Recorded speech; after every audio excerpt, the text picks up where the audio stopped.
No turning back.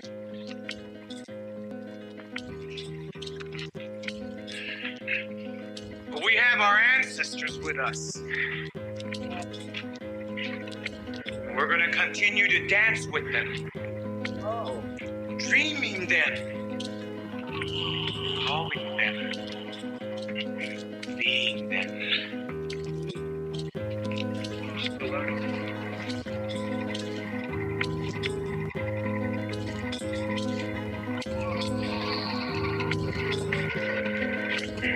We are becoming what we were. It is part of that Mayan prophecies. 7 triangles of light. Keep walking. You are the spirit of Unapu. Keep walking. We the human, we are doing the spirit of Unapu. People who say that the gods made them from corn. They planned their lives according to the heavens. Well versed in astronomy, using a sophisticated mathematics, they calculated the movements of the night sky thousands of years into the past and thousands of years into the future. They knew that the universe moved in cycles. Their lives were ruled by the rhythms of the natural world. Planting and harvesting, birth and death, just as the great tree of life emerges from the earth. Always they're connected. Science and religion. In dreams, we learn from the Maya gods when to plant and when to harvest, when to set the fire, and when to do the corn ceremony.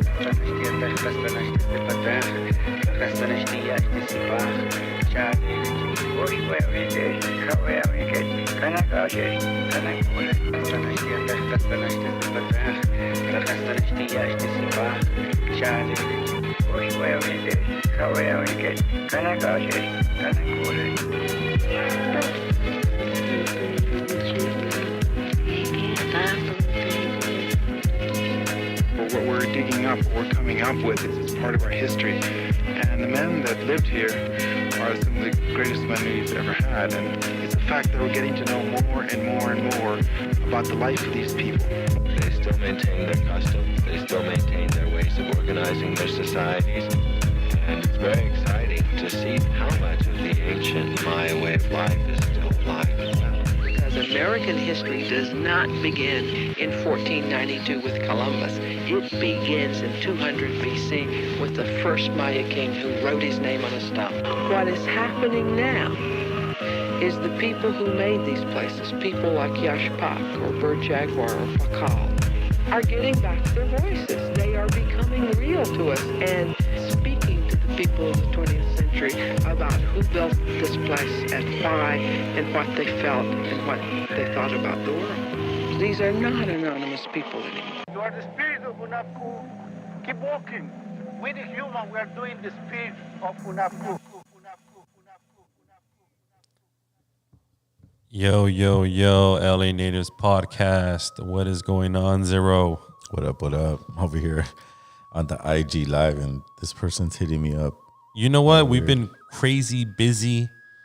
Man, it's been a very memorable week for me, in my opinion, man, because I saw a picture the other day, Zero, like you showed me, man, about, you know, the kid with the LA Native shit on his arm, man, and that really humbled me, bro. Like, honestly, Zero, and that's not because of us. That's because of you guys watching, all the early birds. Shout out to Word First. Shout out to George Cannon. Shout out to the Native Kids and all you guys tuning in right now, right, Absolutely. Zero? You know, man, when I saw that dude tattoo that on him, then that means that we're building a community that they feel connected to, they feel a part of, and they want to symbolize that on themselves. But, I mean, shout out to Chris. That was Chris that did that. I'm sure he's going to be on the live. If not, he'll catch the... Yo, much love, Chris, man. Any of our events, you're solid. You're good. You're on the VIP guest list, man. That's what I'm talking about. This is going to be a nice, short, sweet interview right here because this is just going to be a preview of what's coming.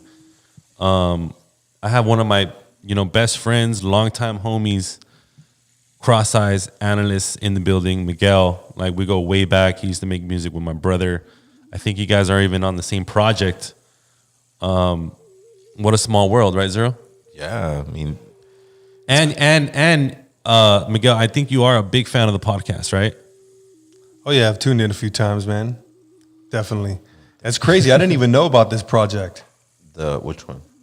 We're on. I think, one of Convoy's mixtapes that he has on Bandcamp. Oh, okay, okay, got it. And by the way, guys, the Lambback Show, it's coming up, right, Zero? Yeah, April 15th. April 15th, guys. Make sure you guys are there. Go to Zero's Instagram. Go to the LA Natives Instagram. I'm about to post it today. But most importantly, go to Dakota Bear's Instagram. There's all the information there. Get your tickets. It's going to be a crazy event with Dreezus and much more. You know, it's going to be a bunch of native artists collectively working together and having different opinions and having different sounds, but knowing that we're one tribe, one family. That's the main thing, you know, I've been analyzing the word indigenous and native, and the one commonality that I find in those or in expressing yourself in that way is sharing. Native people shared all the time. When you go to someone, quote unquote, Mexican homes, they give you something, they share with you. Hey, wait, here. Oh, I was about to eat, but here. You know, they give it to you because I think that's an innate quality that indigenous people have. So we need to share, and that's what we're going to do. We're going to share with each other our message, our customs, clothing, because, you know, you got Lambback coming, you know, hard with the clothing. Yeah. Other vendors from Plant-Based Aslan want to be a part of it. So shout out to all the vendors from Plant-Based Aslan. And this is not an inclusive show, right? Like, or inclusive. Not. This show is for everybody, everyone across Turtle Island, all the natives, yes. Tongva, Quiche. Doesn't matter. Especially, we're going to acknowledge the Tongva and the Quiche by having a flute player come out and the Shumash. Yeah, the Shumash, obviously. I'm talking to everyone. Yes. Absolutely. White, black, Asian, Christian, you name it. It's this show is for everybody. Right. And it's Dakota Bear's record label, Lambback. Yes, Lambback Records. So yeah, we're gonna give some tickets away. He told me, he gave me a green light to do that, and so if you want some tickets to the Lambback Show, make sure you guys comment on this live. Like what I would like to see is how many listeners are in LA. Just put fire, you know, put the fire on there, and then we'll know how many are there. We have people in the comments already saying they already got their tickets. Oh, damn. There you go. See, it's that kind of event. You don't want to miss it. It's not easy to get people from these areas to come out here all at once. Dreezus, Dakota Bear, and more. Yeah. Sober Junkie, myself. As my month gets busier and busier, it's like the music stuff is starting to really become more constant, you know, and that's cool that you know, Malinali's settling down, and it's gonna free up some quality art time because we need it. You know, expression is everything, you know, and many people like to express themselves in many different ways. And it's interesting to know that you, brother, you started off, you said, as a Mexica, like you were into the Mexica philosophy and things like that. Yes, sir. Yeah. I can't even consider you were into it. I think you were just like, you were fully involved in it. Like, Analyst, I think your dad influenced you. Yeah. So, you know, my dad was a real, you know, is a real spiritual person, you know, sure. And like my family on my dad's side was very split up. Like my grandfather was blonde hair, blue eyes from Mexico, you know, and then it was like my great grandfather, and then so it's like my grandma and grandpa, like from my grandma's real Indian, like 100% Indian, right? So it was like, and most, you know, if you're from Mexico, yeah, you're either most likely 50%, you know what I mean? But some people, like my wife, she's from Querétaro, you know what I mean? So she looks like Filipino, Hawaiian, you know what I mean? You know what's interesting is that I recently found out that, and I don't know if you both know, that the Philippines used to have contact with the Mayan culture. They used to go and come through currents because, you know, Filipinos know how to navigate on the ocean. Right. And so that ancient connection has been there a long time. There's a reason why we look, you know, or a lot of people have Asian features because, in my opinion, and I didn't read it in any book or see it in any documentary because I don't really believe in those type of structures of understanding. I think Earth tells you everything you need to know on a personal basis, and if you're able to articulate that message well, then it becomes clear to others because others recognize truth. So the connection between Asia and Mexico has been solidified in terms of just, you know. And Bro, so your wife has some Asian blood? No. No? But she looks Asian. Yeah. Her sister oh, looks by the way, 100%. I even shot his wedding, so I was his film guy on his wedding night and his wedding day. So you know, but you know what's interesting about that, you know, is so yeah, I grew up. You know what I mean? I'm half white. My mom's white as white. Came over like, you know what I mean, English, Irish, Scotch. My dad's from Mexico, and on the Mexican side, growing up in Southern California, you know what I mean, like. You feel the pushback, you know what I mean, that we're lower or whatever. So at a young age, and my dad was, you know, he went to prison when I was young, and like the connections that I had with him after he got out of jail, he got deported, so he was in Mexico. So I used to go and see him a lot, you know what I mean, 18, 19, and he would share his spiritual experiences with me, you know, and that was a time when, like, I started getting into music, but when it comes to like the Mayan culture, you know, I loved history. You know what I mean? When you listen about the Mayan culture and the Aztec culture, all the Mesoamerican culture, the pyramids, right? I felt that they were like downplayed, and it caused me to seek at a young age, and I really was interested. And then, which I was telling, it was funny because I was telling Mondo about Ombudsman. Yeah, Ombudsman. Yeah, so, you know, I read his books. Like, I was at one point in my life where I had bought like probably 40, 50 copies, giving them to everyone that I knew.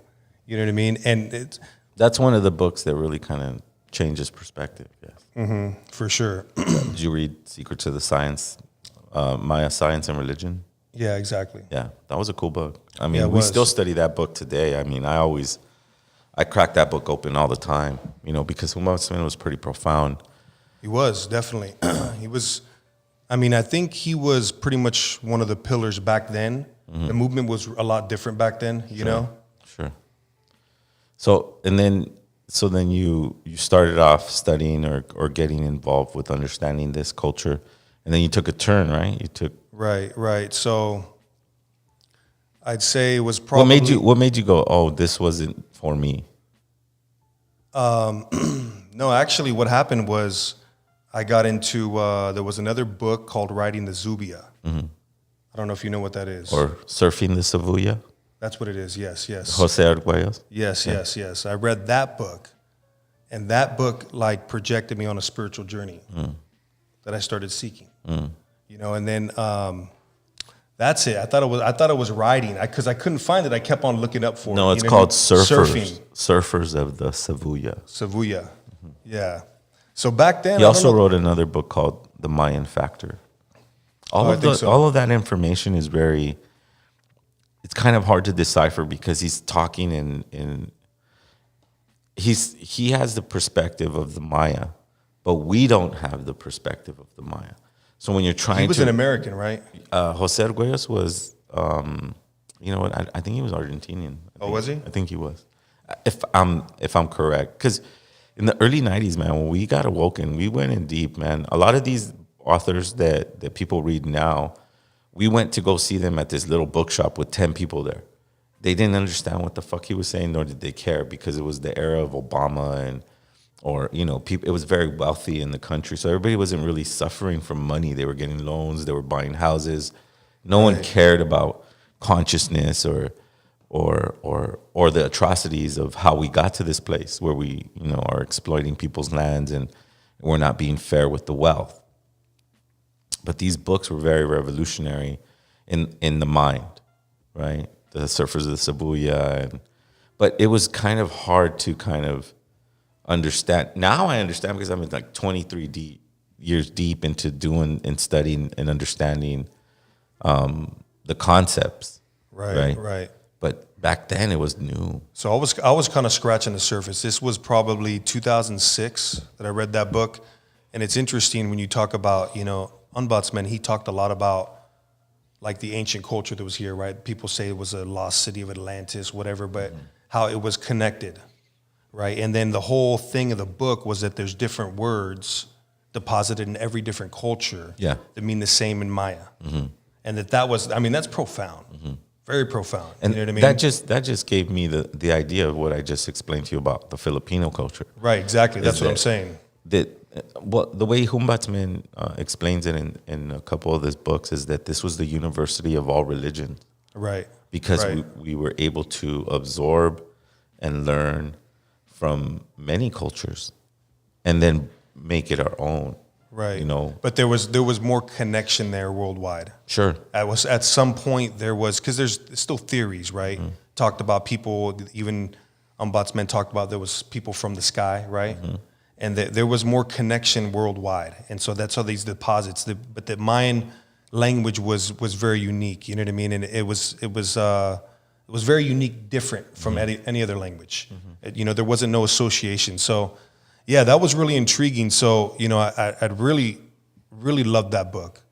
You know, so my knowledge is very limited to what yours was, right? But then that book, Surfer, how do you pronounce it? Surfers of the Sevilla. Sevilla.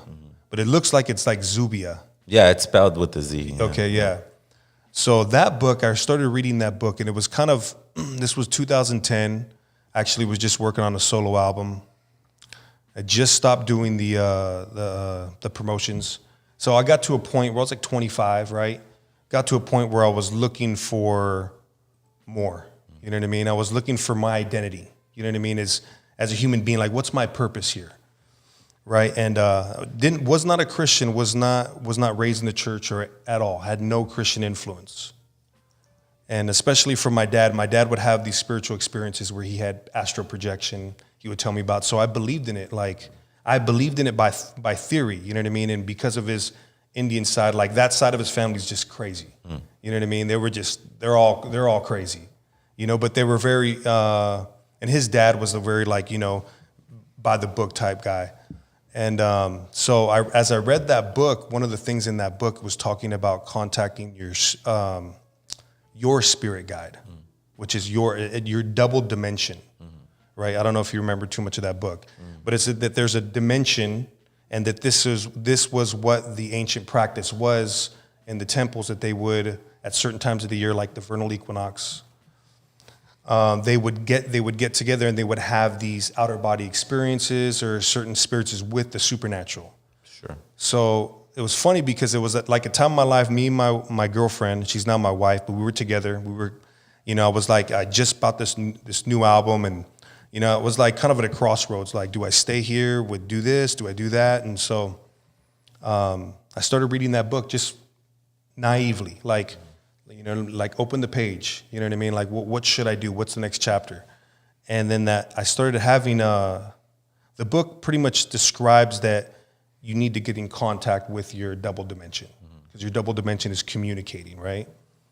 So it was about 3 days in, that happened, something connected to me, where I began to feel like a lot of spiritual gifts take place, like almost like deep intuition.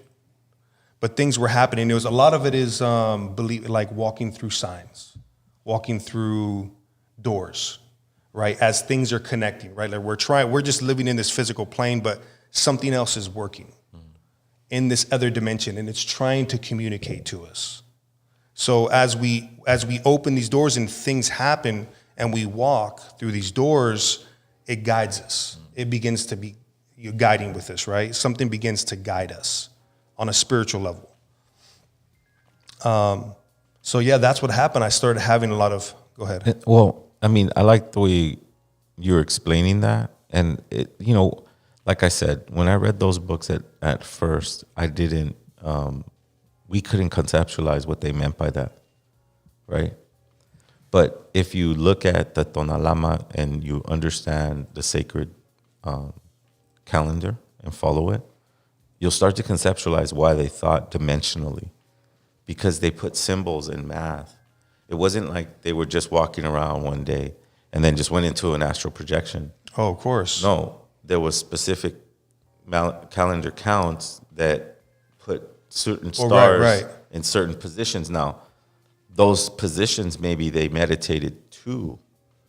So then if they went there after they're gone, then you too can project there and come back while you're alive.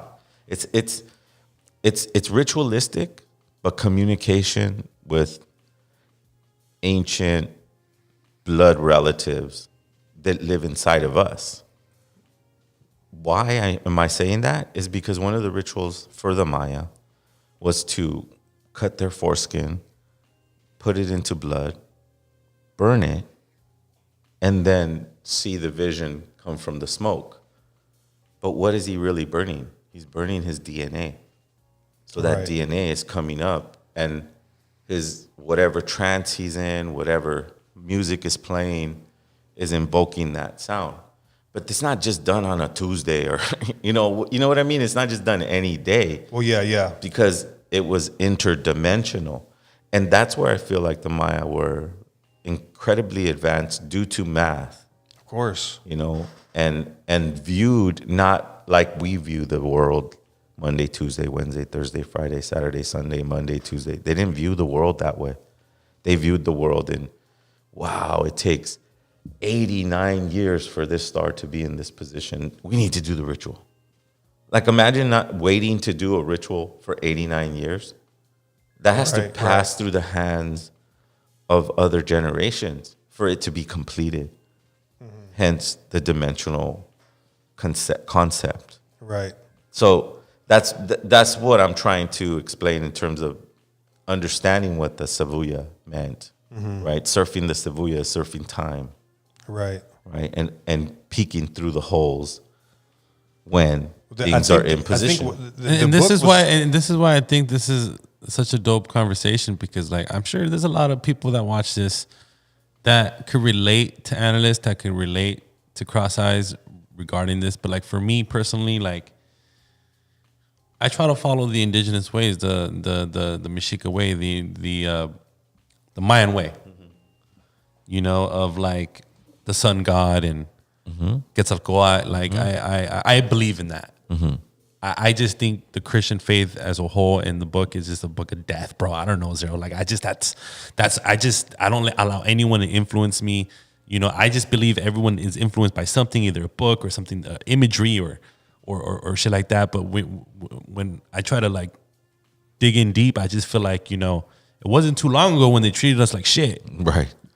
Am I right, Zero? And it's hard to, you know, when I have an individual that puts faith in that direction, I first, one thing, I don't judge, because whatever I don't judge, and we all don't judge. Yeah. And to this day, Cross Eyes Analyst Miguel is like one of my best friends. Yeah, well, whatever faith anyone has, it's a personal journey, and it could be for a short length of time, it could be for a lifetime.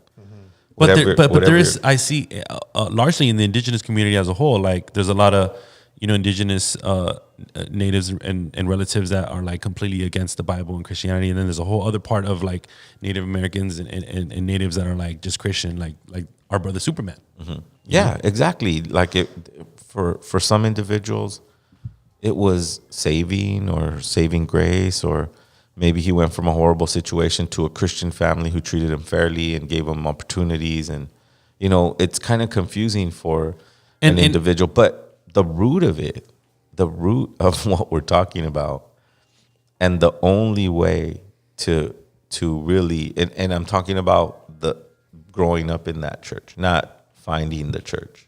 You know what I mean? Like you're an adult, you were going through other thoughts, and then you went, oh, wow, I found something that I believed in. Mm-hmm. But in the sense of when they're talking about generational, then you're talking about your mom, your dad taking you to church, forcing you to go to classes and certain things, right?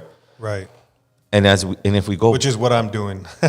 No, well, look, like for example, to my kids. No, but we have a comment here. The native kids, homies, he says, I don't know why natives believe in the white man's God. See, that's big, right? Yeah. Like that's like this. That's in your face. It when we study the history of Christianity, it's actually Middle Eastern, but yeah, right. Well, it's even more than that. It's like it's Roman, because remember that Constantine put this idea together, right, to skew the actual. Well, that's what people say. Relevance. It was supposed to be in like 325 AD that they have Constantine supposedly became a Christian. Had a council to see what books were to be canonized, right? Yeah. But it's interesting. So anyways, let me go back just a little bit because so I had a spiritual experience, right? Sure. No one wants to believe. Does anybody want to believe to be brainwashed? I mean, who wants to believe a lie? I don't know anybody that just wants to, like, I want to believe a lie, right? So we all have these different beliefs. So, you know, I came out of this belief system. I had a spiritual experience, which was real as day. You know what I mean? Even my wife at the time, she knew, like, we were together, right? So I went up to, this is how kind of the story went for me. I got this book, I was reading it. In the book, it was talking about instructing how to connect to this double dimension. And I knew, and I had a little bit experience with, not as deep as you. I go up, I liked reggae music back then a lot, I still do. But someone invited me to a reggae show with some other musicians up in Santa Cruz. And I know up in Santa Cruz, there was a place, what they call a vortex. There were deposited minerals or deposited. The mystery spot? Right, Yeah. right, exactly. So, and I wasn't going for that. So it just happened to be at the right time, at the right place and everything. So someone invited me and I was like, you know what? I'm going to go. Let's go. So I just went on this, and it happened to be during the vernal equinox, which I didn't know. Oh. During the time that I was actually calling and meditating through my own practice, no one knew what I was doing. None of my friends, wasn't shared with anybody. I started having this spiritual experience on like a 3-day event, right, up in Santa Cruz. And something connected to me, began to speak to me. And it began to speak to me and tell me that about my purpose, pretty much exactly what was going to go on, that I was going to impact people through my music because like I was getting connected with my bloodline. And so there was a lot of thoughts going on, but there was communication. It was like if I would ask and listen and seek and just pray and meditate, that there would, if I had a question, it would be revealed to me. And there was certain knowledge that was beginning to be given to me as well about vibration, about energy fields, about people, about rooms, how things can contain energy. So, and this was throughout those years that you were a hardcore hip hop artist. Yeah, right? I mean, but it started to hit a crux, right? In 2010, hit a crux where all this began to be unlocked and unrevealed to me, right? And so because of that experience, I came back down like there was a specific mission that I needed to move and go up Northern California. So I'm coming back with all these thoughts, but like what I believed, I realized that there was a spirituality that exists, right? But I was only in it for good, which according to that book was white magic. It wasn't black magic, it was white magic. I was doing something good for my purpose and humanity and myself, but this was my lane. So, I'm in this, now I'm trying to communicate to like my wife, my family, my mom, like, no, I've got to leave. I'm like, what do you mean you got to leave? No, you don't understand. Like I had this spiritual experience. And this is my purpose. This is my journey now. So there, it went from like everything was good, but because I was kind of like a little bit naive in a sense, like I always knew dark exists. But then I realized that, wow, there's a whole realm of evil that exists purely for selfish motives, selfish gain, that know about this type of spirituality. The same spirituality that I'm involved in, right? That is for specific dark. Same, I mean, it works kind of in the same way, but just the intention's different, right? So there's a lot of questions going on, you know what I mean? And so then it became like very heavy spiritual warfare. It's like I began to see like massive dreams of murder, death. I'm like, at one point I was sleeping with a knife underneath my pillow with my girlfriend. I'm 26 years old. We live together. You know what I mean? She's like, my boyfriend's got a knife under his pillow. Because I'm thinking that what happened was that the spiritual experience that I had, it was like it was a step towards enlightenment, and that I had a purpose. But now that there was a coalition of dark energy that was after me, that my plan was now revealed into the spirituality, right? So, I mean, there was a lot of things, there was a lot of moving parts going on, but it was demonic. I gotta say, there was a dark force upon me, and that I was almost like running from it, right? through family, trying to talk, but it was also bringing that same thing onto my wife as well. You know, she was my girlfriend at that time, but she was starting to experience some of this stuff as well. You know what I mean? Like it was, and I was trying to communicate with her. I mean, I just got. Yeah, before you go, like, you know, so is it Jesus talking to you? Is that what you're saying, Analyst? Like that's Jesus, or like, because it's the whole theme, I think, of Christianity, right? Like, okay, that's Jesus. So, because I think your ancestors are talking to you, bro. Right, and that's what I believed as well. That's what I believe. That's what I believed as well. Well, I mean, look, you have European blood, and so you have Mexica blood or Mexican blood or indigenous blood from this continent.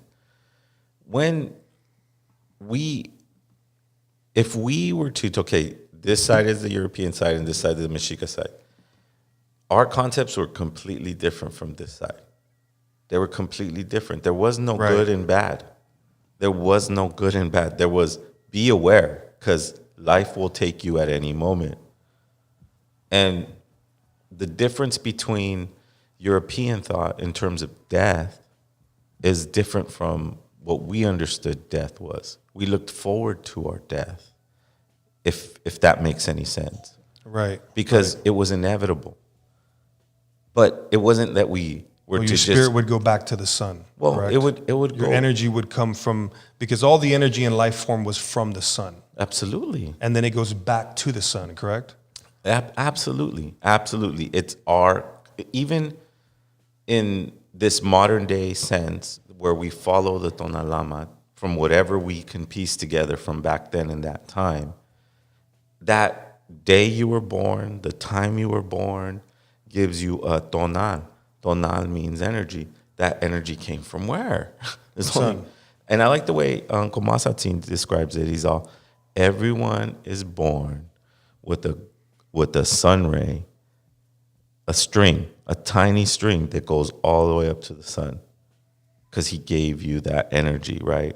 And he gives energy to everything. That principle, I don't want to call it deity, let's just call it energy, gives energy to reality, to the reality of an animal, to the reality of a plant, to the reality of a mineral, because that energy is like it's being given. Right. And so, and I just want to, just remind people, subscribe to the channel, share the video. It's a jam-packed house.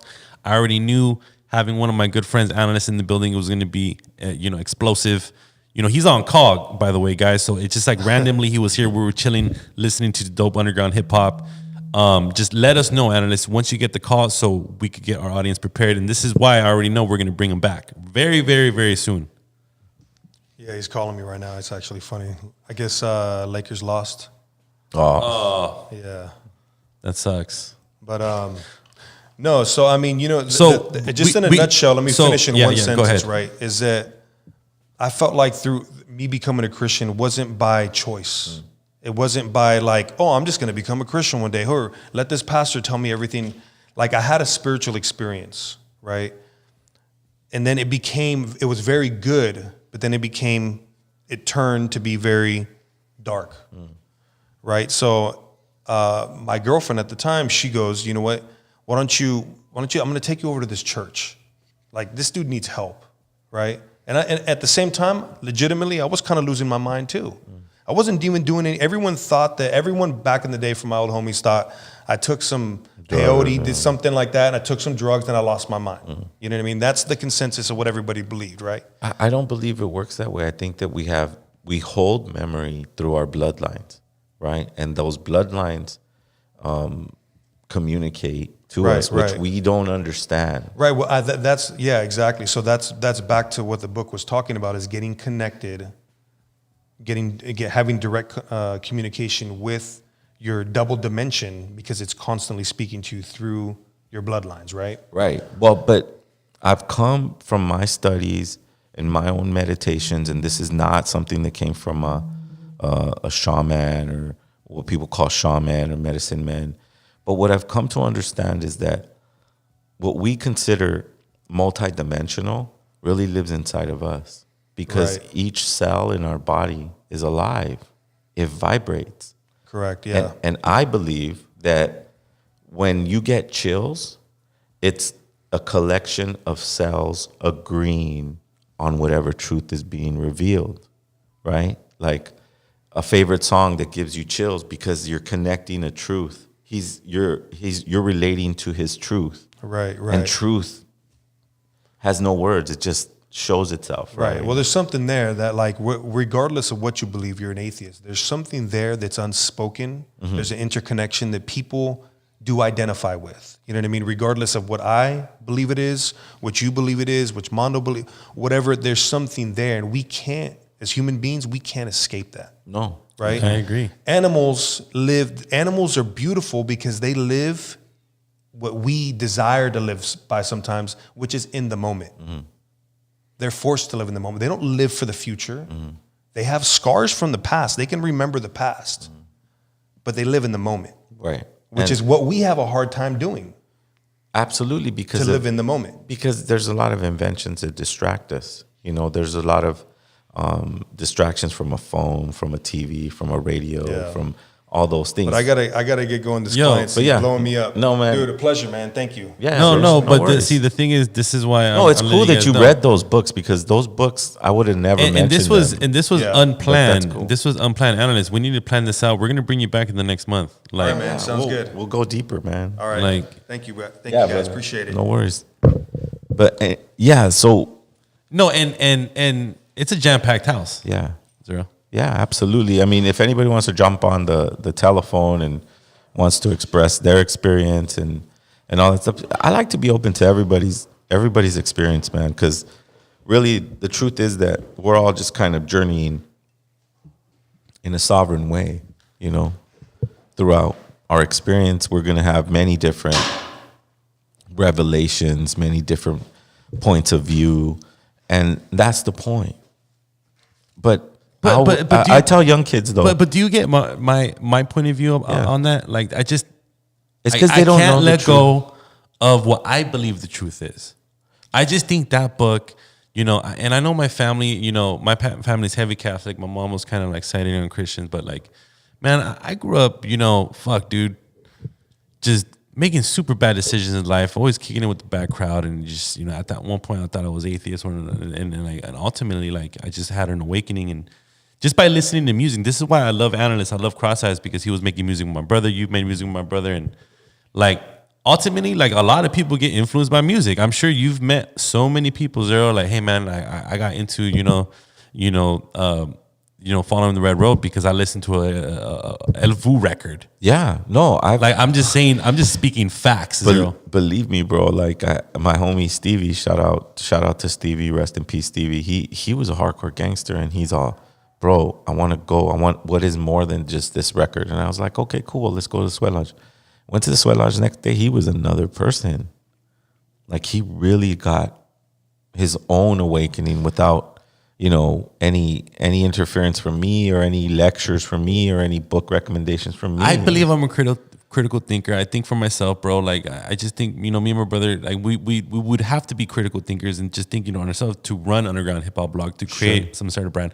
Like, being an entrepreneur, like, you just can't have big things influence. I just think going to church every Sunday, it's a huge distraction, bro. Like, I fucking hated it personally. It's an indoctrination, and like, I don't like to pull the rug out of anybody's. I'm not against the Christian. I have Christian homies, Christian families. We're surrounded by Christian churches and Catholic churches and shit like that. Like, I respect everyone and everybody, bro. Well, we're gonna have to deal with that. We're gonna have to deal with the untangling of people from, you know, a very dysfunctional relationship with what they call God. And I know for a fact, Ari's native. You know, I know her personally.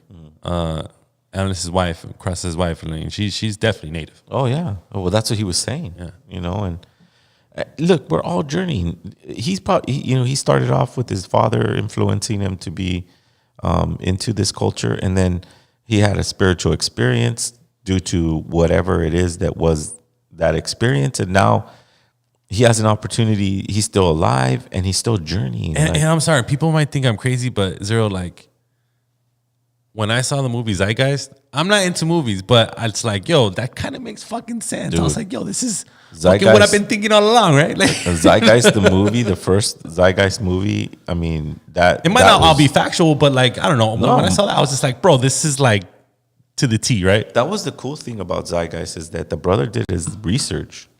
There was a lot of research done, and then he you know, the story of how he made that movie was that he was a composer.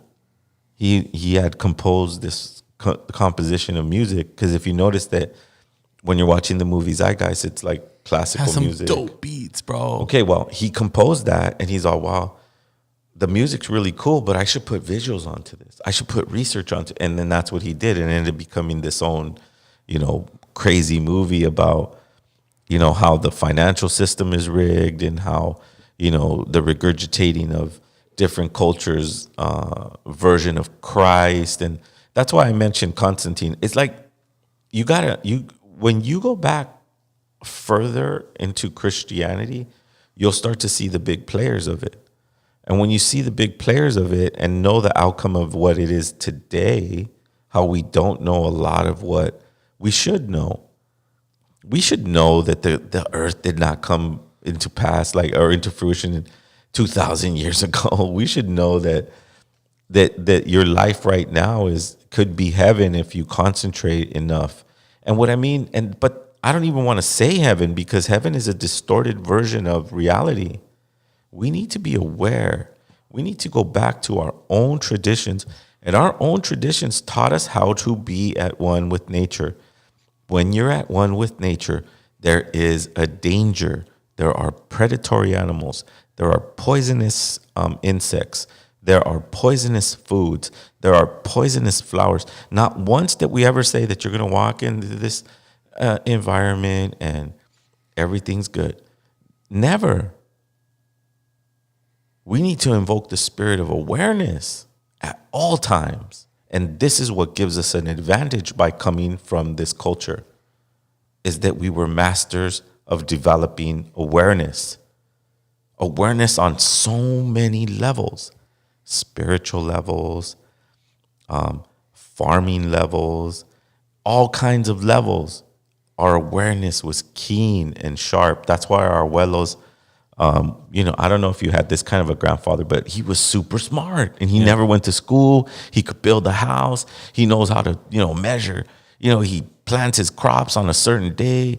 Like, he understands how to read the moon and harvest things. And that's like awareness at its peak.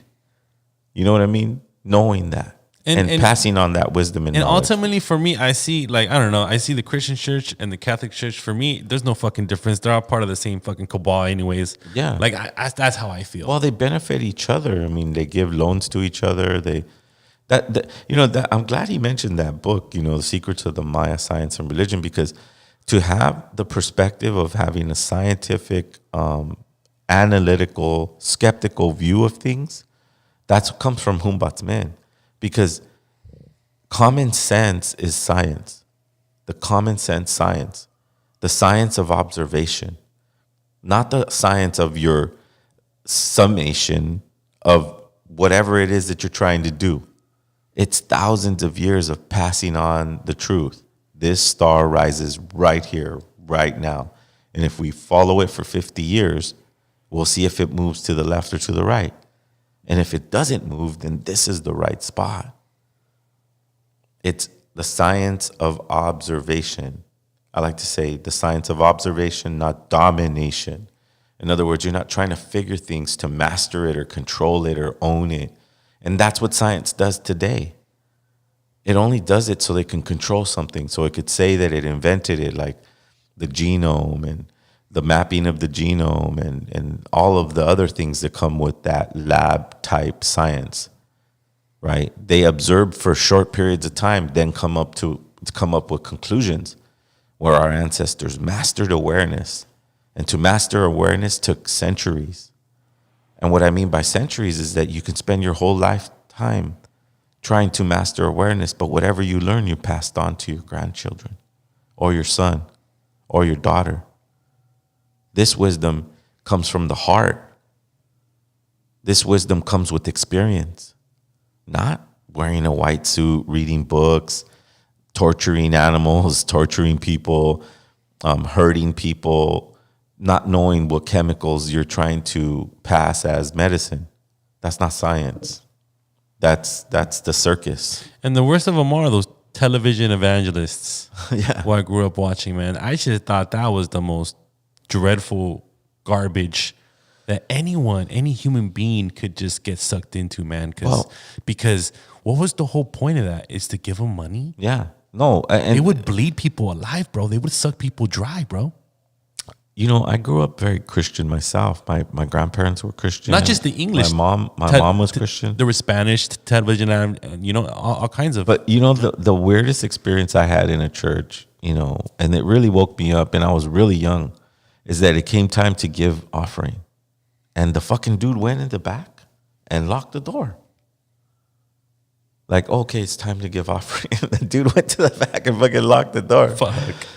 And then the preacher starts telling us, we need to make $1,000 today. So, you know, everybody pull out their wallet, you know, and they're like, you know, people are poor, so they're trying to give $5. We only have $498. We need to put, you know. No, and then the guilt trip they give you if you don't put anything in Dude, there. he literally locked the fucking door. I was in those positions, bro, when I was a kid. You know, you see that hat passing around, and like my mom's just waiting to fucking put money in there.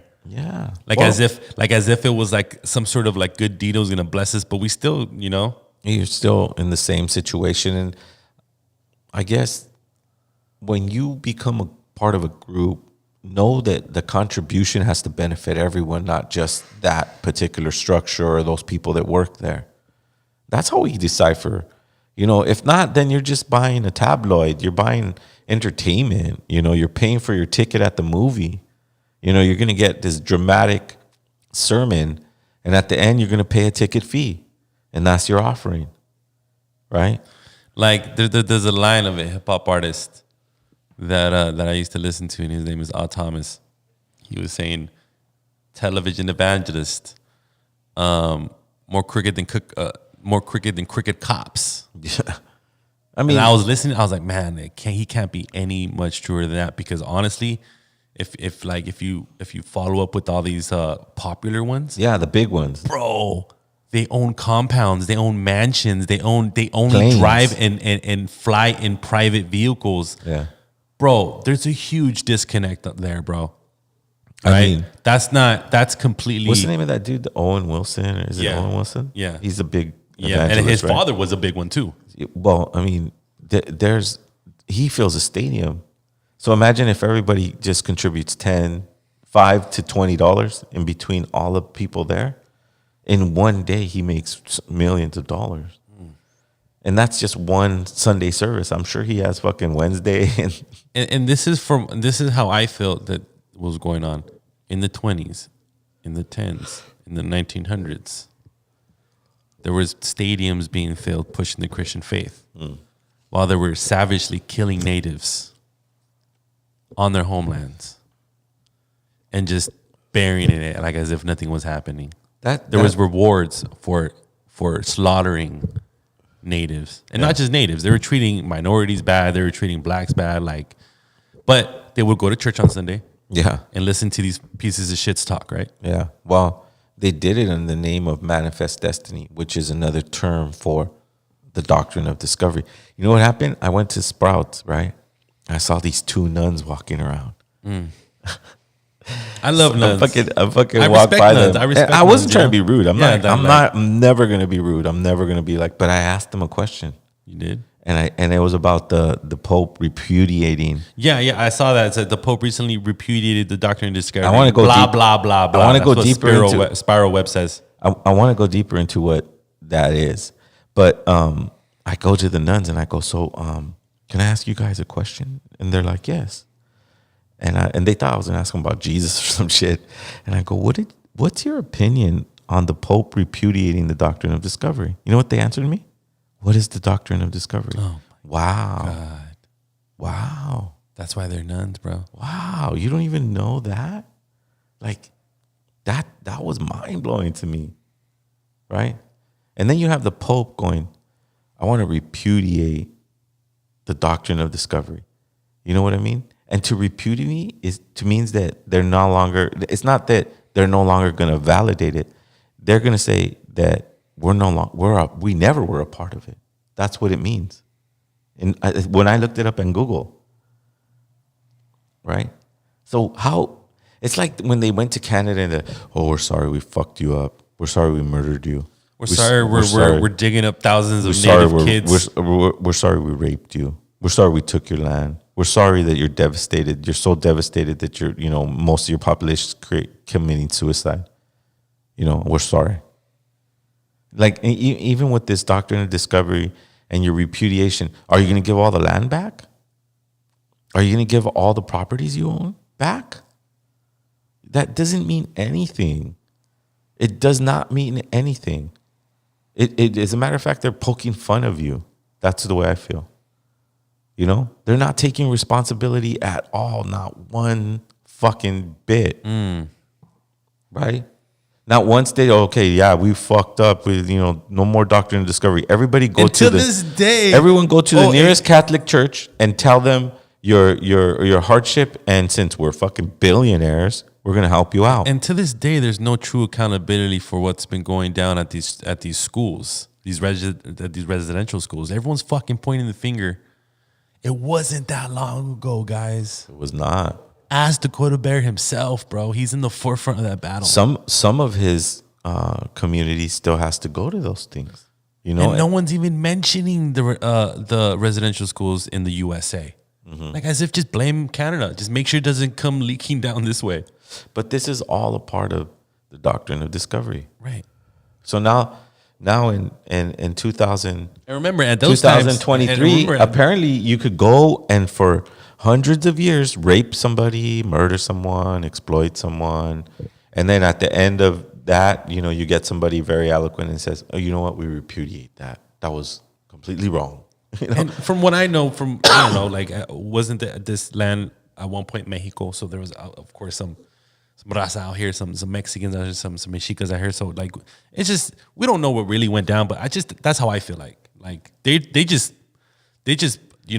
plummeted everybody. It's the white man's God. That's how I see it. Well, I mean, if we go back to Rome and we know that Caesar Borgia was the model for Leonardo da Vinci and his new interpretation of what Christ was. It's just that's where I get caught. That's just what I was gonna tell. What was his name? Cross Eyes? Yeah, Miguel. I was gonna tell him it's like the history is very clear, so I can't just automatically. Although I respect your spirituality, although I respect your connection, I root myself with science and observation. And if I've observed the negative effect that those particular documents, books, philosophies, or authority has brought nothing but devastation to children. Because the way you fuck a person up is you take away their mom and their dad. And that's what a lot of our natives have suffered. They were ripped away from their parents. That's what they called residential schools, you know, that's what they call ripped away. Missions. The mission system wasn't good. The mission system was worse than the fucking residential schools. Nobody's going to convince me that the mission system was a positive thing for us. And that's why I really can't, I'm really not for, naming myself after a Spanish name and then claiming to be indigenous. That's just not the way it goes. You're sovereign and you're removed, detribalized. And it's our job to really dig deep into our own souls and find that truth, because that truth lives in us. No matter how many times we were abused, no matter how many times we were, taken advantage of, we held on to something. LA Natives community, whoever listens to this podcast, you held on to something. That's why we're here. We're experiencing our reconnection together, myself included. I hope people don't view me as another of an individual that's somewhat advanced in anything, because I'm not. And we're not perfect. And that's what another thing I hated about the church, and like my parents and like everyone around me, like they looked at these preachers and they goes like, as if they were fucking perfect as fuck, bro. And it just deep and down they're inside, the I was most just like, corrupt. these motherfuckers. Yeah. Well, we were just talking about Olsen and whoever else, that other weirdo that's fucking all bro, like they're all fucking private woman jets beaters and fucking womanizers, and it's just. But people will turn the other cheek and not really kind of pay attention to that. You know, that's mind-boggling. But the other individuals will go, but I had this certain experience and something was revealed to me, but. Again, and I believe those experiences. Sure, I believe I've had sure, those they're spirituals. Yeah. But I just, and I respect that. If you think Jesus Christ is like talking to you, if you think, I respect that. But I just, from what I've read in the comments, I agreed. There was homies that were saying like, it was your ancestors talking to you, bro. Like, yeah. Well, I mean, he comes from two different, worlds, right? Half of them is European and the other half is Mexican. And we all have a little bit of a mixed blood kind of going on. Have you ever with had us. like a spiritual awakening, like something that, something dark was following you around and you were just like, yo, I just need to figure out what it is? Nah, I never bit into that kind of stuff. Although it's there, I know it's there. It's not like it doesn't exist, but I don't look at life through a European lens or through a Christian lens anymore. Now, I've had a spiritual experience, but it was only when I was on shrooms for the first time. Well, I mean, that's like, I think that contributed to me like really flipping the fuck out and like making me think to myself that I had a spiritual experience, but ultimately what it was, I was just being poisoned. Well, because isn't shrooms like a natural poison, right? Ultimately, like. Well, no, I don't want to say that. I don't want to say that because it's fungus, and funguses are they work in a different way. Because so the drug dealer just basically convinced me, hey, bro, it's just a natural fucking poison. No, I mean, in a way, yes, you did poison yourself because you got a reaction to it. But when we're young and we make those type of decisions, we're young. Like, it's kind of like I was explaining to somebody today, that when we're in the jungle and we're animals, right, and we're trying to find a water source, as a young individual, a young part of that group, right away when we see the water source, we'll run to it.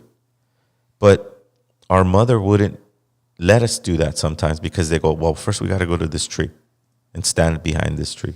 Then we're going to go underneath this bush. Then we're going to look up. Then we're going to look down. Then we're going to look all the way around. And then we're going to hit the water source. But when you're a young buck, you just go and you put your life in danger. And then you get clipped by a eagle. Maybe he didn't get you, but he definitely scarred you. Or maybe something tries to grab you, right? Because you're not aware of your surroundings. And that's why you follow your mom or your dad or whatever that animal is. So your drug experience is more like that. Picture it like that. Boom, I'm going to dart it's safe. No, it's not. Like you said, you were poisoning yourself. And in a way you were. But fungus works in a different way, because I'm not sure if people are aware with it, but there's a connection between trees and roots, and fungus delivers messages to other trees on behalf of one tree, right? So if there's a tree on this side and wants to communicate with this side, through fungus, they send signals and they know that they're communicating with each other. So I kind of attribute the dirt or the roots as the brain. And when you take that, it has that communication. Whatever that communication is, you're finding yourself having these experiences and dramatic change. So let me ask you, like when people get into the religion or Christianity or any other religion, they have these spiritual experiences. What's the equivalent to that when it comes to the indigenous ways of life? Like is there anything you compare it to? Because like you said, it's a whole different lens that you're looking into. Well, when it comes to Christianity, there's nothing that's really kind of like a rite of passage. It's more like just come sit down, read this book, express yourself, ask for forgiveness, and it's all good. Where in an indigenous ceremony, you're giving a little bit of yourself. It's not easy to go into Sweat Lodge. It's not easy to do the 4 days in the mountain by yourself with no food, no water. It's not easy to Sundance. It's not easy. The Vision Quest, that was the Vision Quest. You go up in the mountain for 4 days. These things come with a little bit of sacrifice from yourself. And these experiences are kind of, that's what I equate it to. But there's really no comparison because when you go to church, you're just kind of sitting there.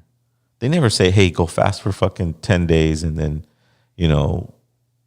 try to, go pray in the morning and pray in the night. Like, they don't give you no roadmap to how to do this. Yet, Jesus Christ himself was very that way.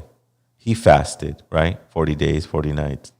He had spiritual experiences with plant medicine, I'm sure. There's a roadmap to not, I don't want to say a roadmap because not everybody's the same, but your experiences lead up to your person now. So if they're negative, there's another, understand that you were that young person that just made a mistake. There's another thing I want to break down when it comes to, like, I don't know, man. People might hate me for saying this, but I've seen so many examples of people using that to make it seem like they're making better decisions. Oh, well, now I'm Christian and now I'm making millions. Or, ever since I've been Christian, Christian, now everything's fucking fine and dandy. Well, like, I don't know. Have you seen? Do you know what I'm talking about? I do, because people don't want to be alone. People struggle with being alone, so they need to go to a place where a group is like-minded, right? But it's very different because you're looking to one source to give you the guidance, and you're following that one source's direction, which is the pastor or whatever that is. Where in a community, everybody's responsible for its own decision. In other words, if you were a part of my community, you wouldn't be coming to my house just waiting for me to go, hey, well, what do you want me to do, Ruben? Like, or, you know what I mean? Like, you would be going, hey, I saw that you needed the wood over there, so I brought it. It's already in the backyard. Is that what we're using? Yeah, okay, cool. I got my sons covering up the lodge, so we're on task here. It's a contribution by everyone, sovereign in a sovereign way. Not just let's all go sit down. Oh, wait, it's time to pray. Okay, cool. Oh, it's time to go. Okay, cool. Oh, it's time to give money. Okay, cool. Like, that's like a herd mentality. You might as well be a sheep or exactly a cow herd and have all the people around you direct you to the direction that you need to go. We need to be aware. Once you have awareness, then you break out of that herd in a good way and walk like a pack. A pack of lions, a pack of wolves, whatever, a flock of birds, where everyone's responsible to getting there on their own. When the birds stop, it's not like one bird goes and gathers all the food for all the birds. No, they have to go and find their food because we're stopping here for a moment. So we got to take okay, I found some. Some people didn't find some. Okay, let's go. It's a community that's pushing that will forward. And that's what I feel LA Natives has become. Mm-hmm. It's that audience that's articulating itself on the chat. Look at that. The chat is lit. I appreciate everyone, every single expressing message, themselves.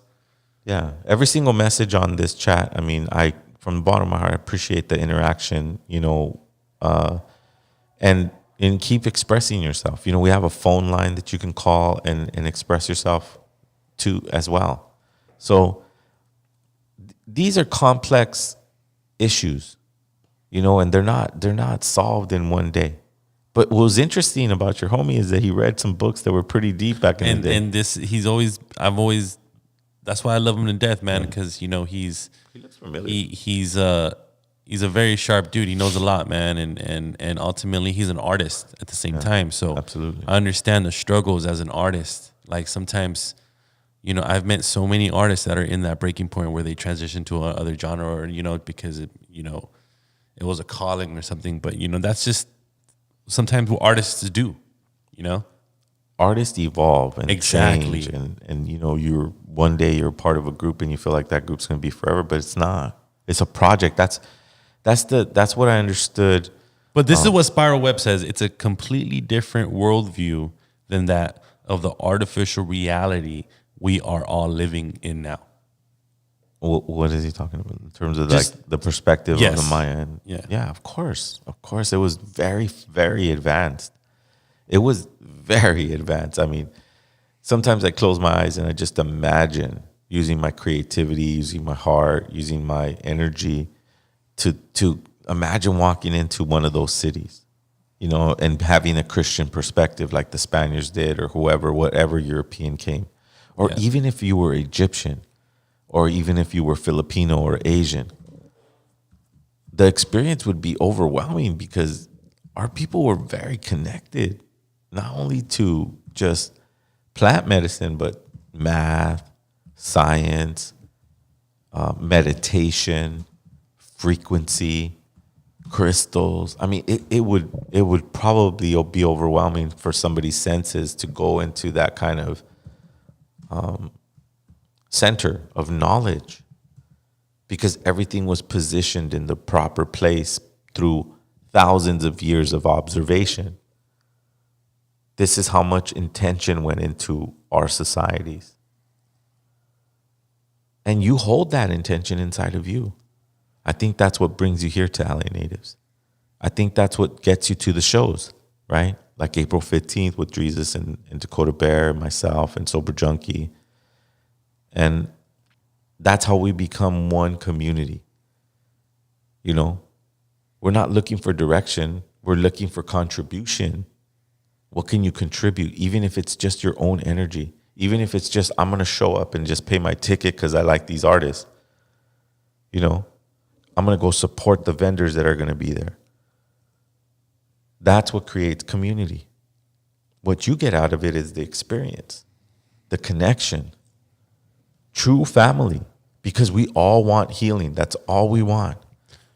And shout out to all the supporters out there. There's, you know, fans asking where they could buy merch. You can simply go to the description under this video. There's a link there to our Spring account. And most importantly, if you visit our Instagram, just click on our bio link and you can buy some t-shirts right there. You know, support.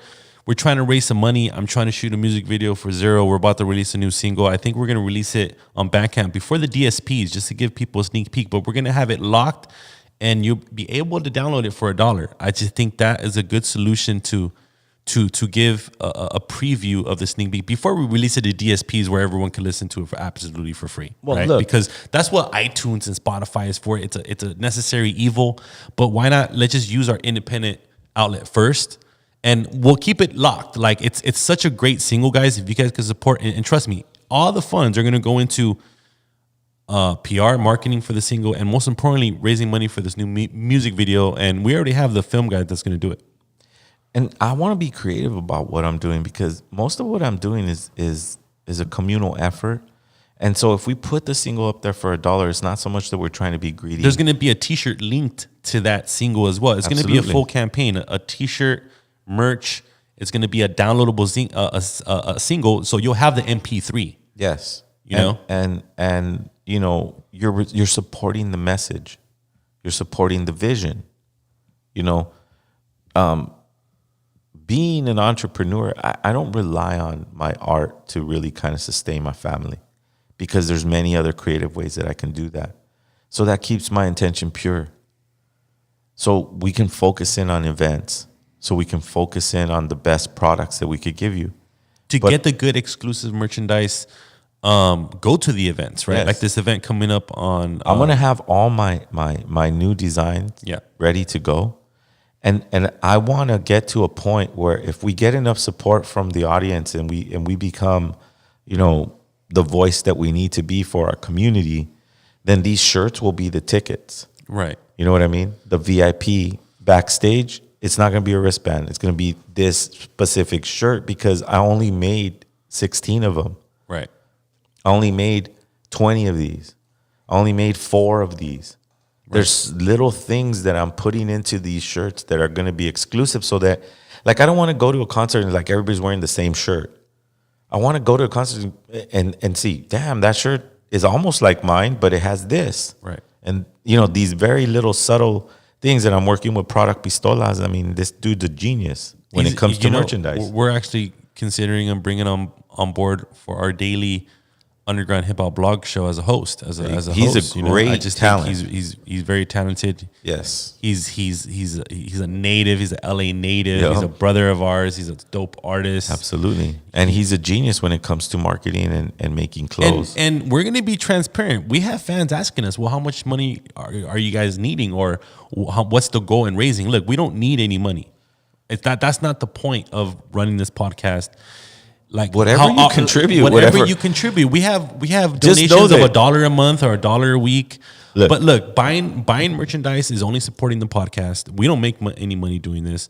Him dropping a new single, we're gonna keep it exclusive.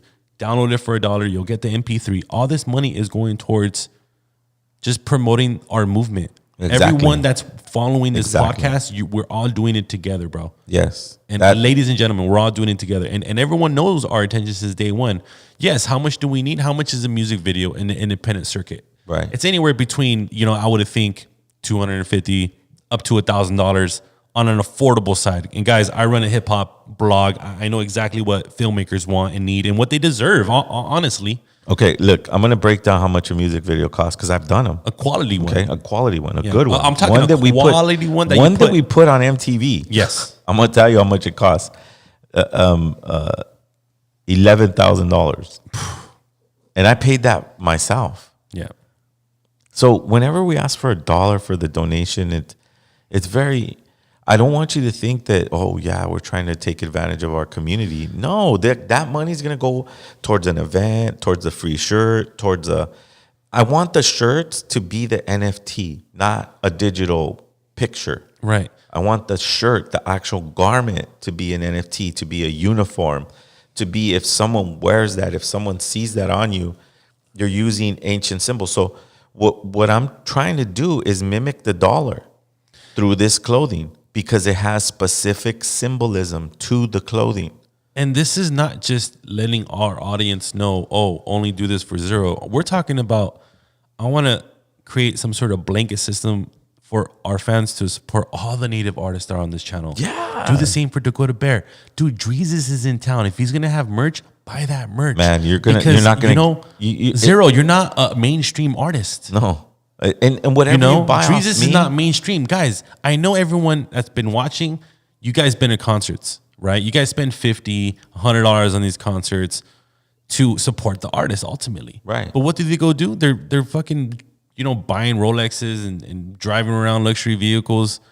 And we still keep money, and we still keep paying these people. Look. And what's the substance that you get out of that music? Having a good time, blah, blah, blah. I don't know. I just think, the conscious music, the indigenous music, I just think it deserves more than what it gets. Well, the old way of doing music is we know we're all in transition into a new sort of paradigm. Yes. And the paradigm is that concerts, in my opinion, for my audience, for the audience that we're trying to, gather, shouldn't just be, pay me $10, hear me play, and that's it.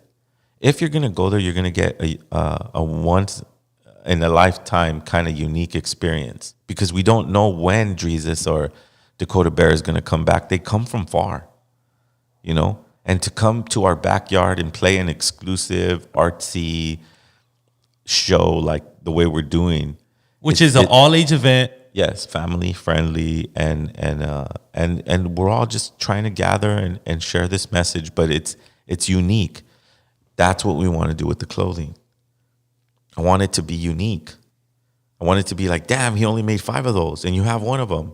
That's crazy. I've met fans that rock our LA Natives shirts, and I'm honored to know that they're honored to even wear it, because they understand there's a meaning behind that shirt. There's some substance behind that. It's not just like a fucking Supreme shirt, bro. It's a fucking tribe, bro. It's a tribe. You're representing a tribe. You're representing... It's not like rocking a Nike shirt that's $40, bro. That everyone else has. That went to the Nike store because they printed up, 5,000-10,000 of them.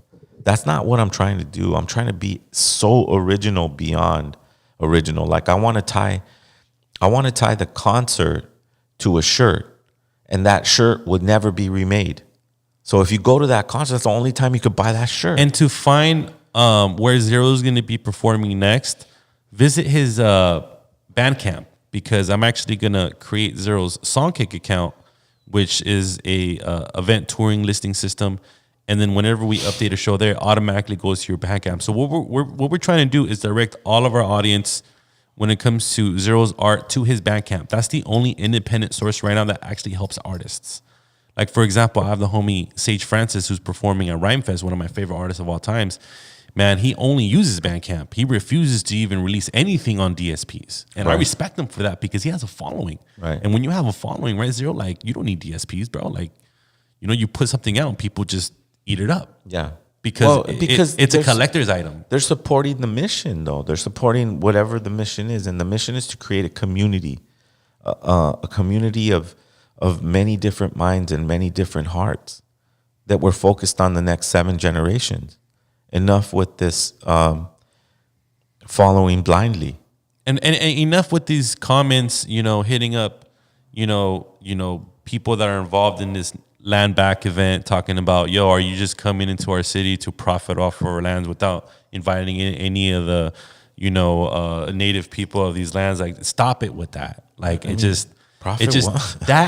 that, you know, examples like that, or coming at people like that, just goes to show just negativity. We just don't want anything to do with that. Like, reserve the energy to some foreign entity that's coming to Los Angeles and buying some land and building a building or building a factory that's affecting you. Like, how can you sit there and tell some Dakota guy Bear who's coming to do a show is not that. So let's just leave that negative energy where it belongs, which is with that person or with those people or whatever, because we're trying to build community. No one's better. I told this to my homie last time. There's no leaders when the anthill is smashed. All the ants are concentrating on building back the anthill. There's no leader. There's no I'm better than you, or everyone's focused on putting back what was destroyed and in the best way and in a new way. Not what they had back in the past, but what our version of it is. Because we have deep roots. Those roots are thousands of years of information. And this information is mathematical, spiritual, artistic. It's nature. It's the observation of nature. And no system, no oppression, none of that could erase that from our bloodline.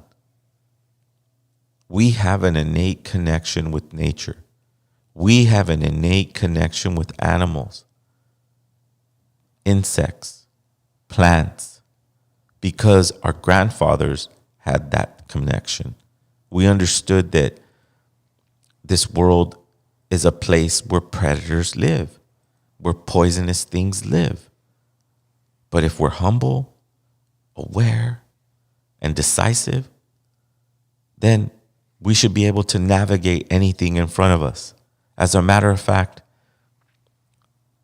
we should ask for it. The challenge is that how you handle the challenge. If you can't handle the challenge, well, then you have to work more. You know? It's like one of the lines that I put in my mixtape. You know, follow the red road. It isn't that hard. It just takes all of your will. That's a big statement. To put all of your will into making this happen. Building this community for the next 7 generations. What we do now will affect your grandkids, grandkids. So we need to be strong. We need to be aware. We need to be skeptical. We need to be brave. We need to be humble. We need to be wise. This is the movement we're building. April 15th is the gathering of the families that think that way, that execute in that way. So when we put together a campaign, we're trying to give you exclusive things, not in the hundreds, not in the thousands, but, really small, intimate connections. I have a sweaters right now. I have a Maya coming out of the Milky Way galaxy. And I have this tattoo flower on the sleeve of the sweater. It's connecting me to whoever buys that. I appreciate your contribution to my vision. And it's literally handmade. Yeah, we spent a lot of time on it, bro. It's like, I'm excited about this, you know? So April 15th, I'll have those garments there. I'll have some new t-shirts there. And like I said, you know, Dakota Bear, I just talked to him today, and he's super excited. He's like almost in a way, you know, be on the lookout for the little promotional video that we got. Please share it. And if you haven't subscribed, and if you haven't, you know, joined our YouTube network, please tell your friends. We need to gather a tribe, a massive tribe, right? That comes together, but when you leave, you're sovereign. But we're following the principles, the roots that were left behind from thousands of years of observation. We're not master botanists just because. We're not master corn and plant medicine and, you know, just because. We put a lot of time into it. And like how someone says, the eagle and the condor have united. That's for sure. All native tribes are starting to come together, and we could be a strong force coming from Los Angeles, coming from Las Taslan, coming from, you know, the LA Native community, the LA Native tribe, the gathering of all nations. And this is going to be this is a big deal when Indigenous Peoples Day. LA presents Lambback in Los Angeles, Saturday, April 15th, with Jesus, Dakota Bear, the Sober Junkie Zero, and many more. Decolonial Clothing is going to be in the building. Manalana Superfoods are going to be in the building. It's from 6 p.m. to 11 p.m. All ages. 622 South Anderson Street. Tickets are available on lambbackrecords.com. Get your tickets before it sells out. I think it's limited capacity too. Yeah, and there's someone says in here, are street vendors invited? Of course they're invited, and I want them to be there because if street vendors are there, that means the place is cracking. Yeah. So you know, invite them over. Like you know, like invite everybody. You know, hit up the Malinali page if you want to be a vendor. I know that there's been a lot of like inquiry in that, and there's been a lot of people that already sent their payment. So this event's going to be strong. It's going to be strong. It may be intimate. It may be overwhelming. We don't know until the community responds to what we're doing.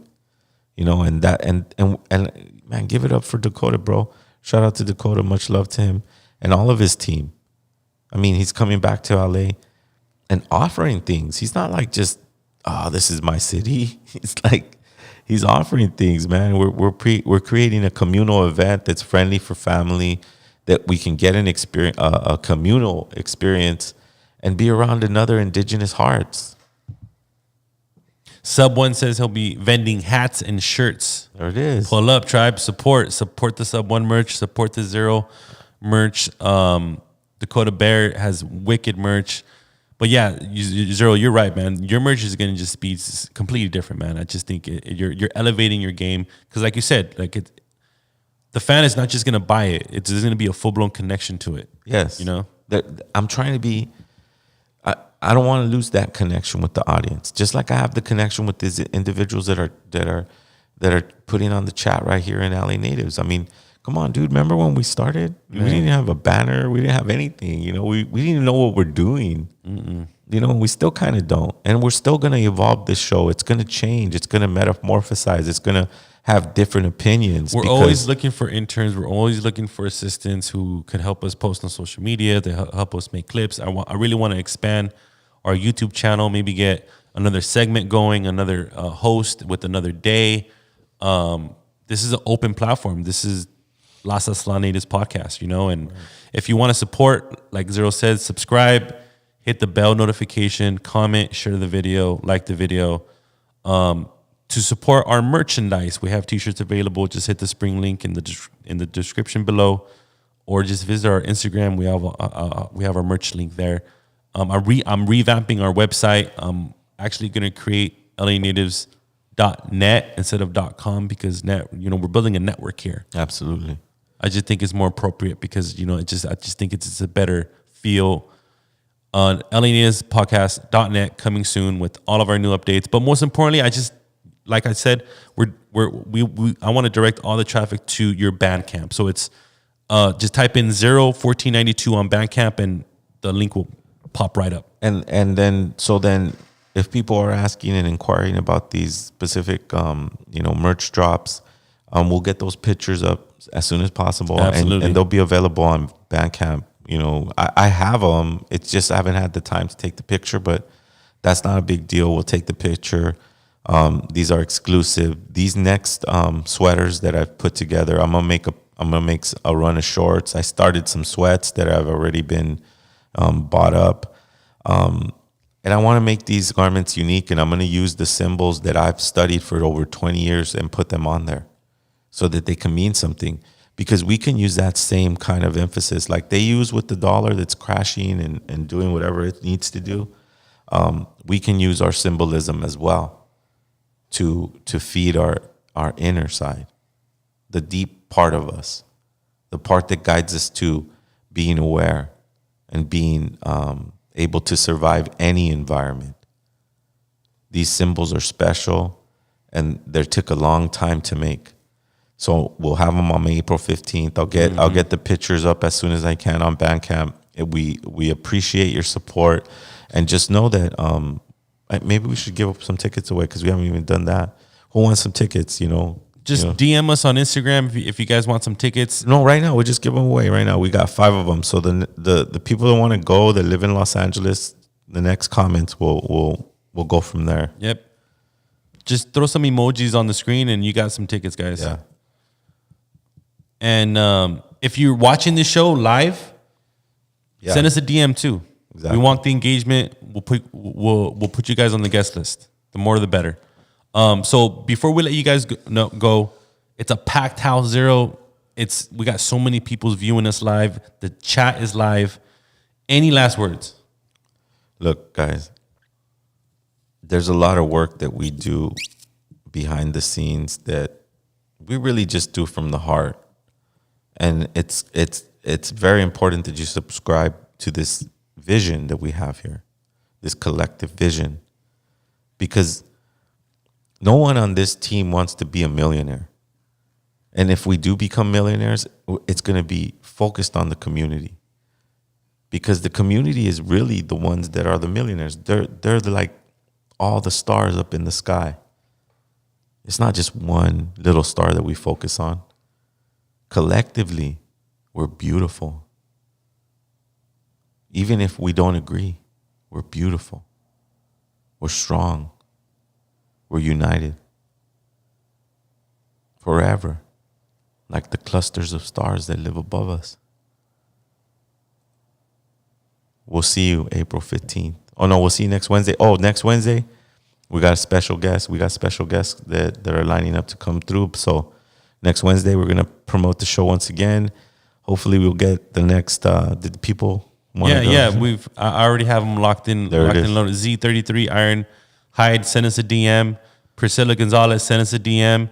Luis Moreno, send us a DM on Instagram. Native Tennessees, guys, send us DMs on Instagram because we'll go ahead and put you guys on the guest list. I just need your names. Absolutely. So Z33 for sure. You guys got tickets.